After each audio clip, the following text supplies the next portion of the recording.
In Module 6, we read Chapter 9 and Chapter 10. Chapter 9 talks about taking the happenstance out of happiness, and it defines happiness as good fortune or luck in life or in a particular affair, success, prosperity. And it defines happenstance as a chance, event, or coincidence. Chapter 9 talks about how big tech companies can simulate quick bursts of serotonin, but it dives into how we can protect deeper forms of happiness that involve empathy, compassion, and consciousness.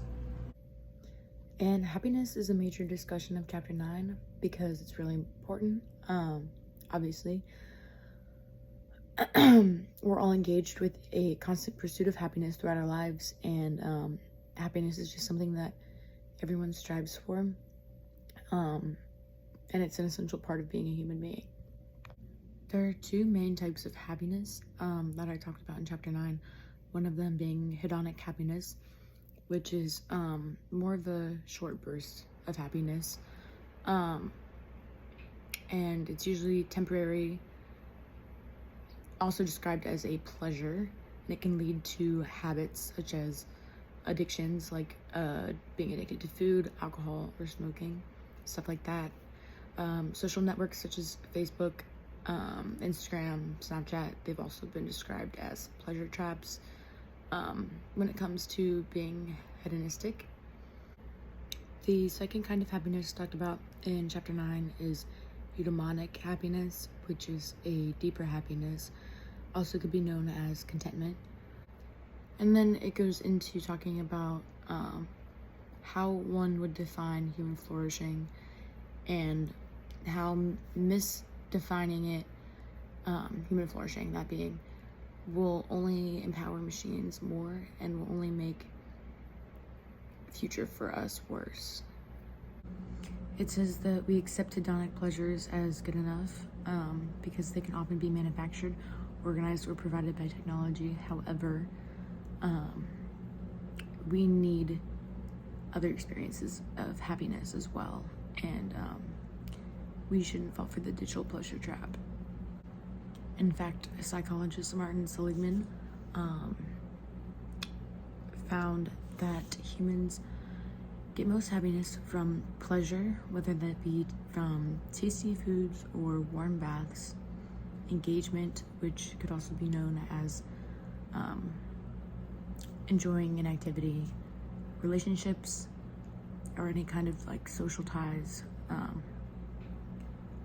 They are happiest when they get meaning, or they have a perceived quest of belonging to something bigger, and accomplishments, realizing that they have tangible goals.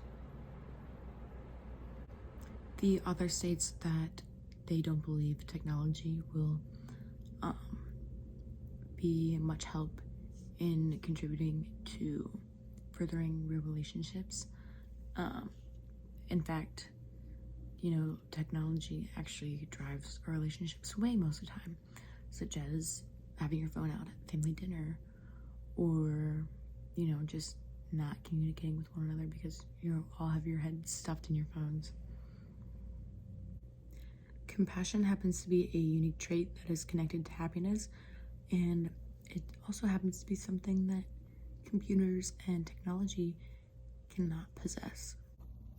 And then Chapter 10 talks about digital ethics, which is what our project is on this week. And it says, technology has no ethics, but humanity depends on them. And I mean, that's pretty prevalent today. We're starting to already see the effects that we have on the world, whether it be technology or, just whatever, causing pollution, global warming, yada yada. Ethics is often thought of being a synonym for morals, values, assumptions, purposes, and beliefs.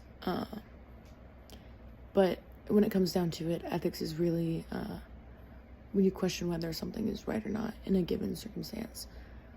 So what feels right to you is governed by your ethics, according to Chapter 10.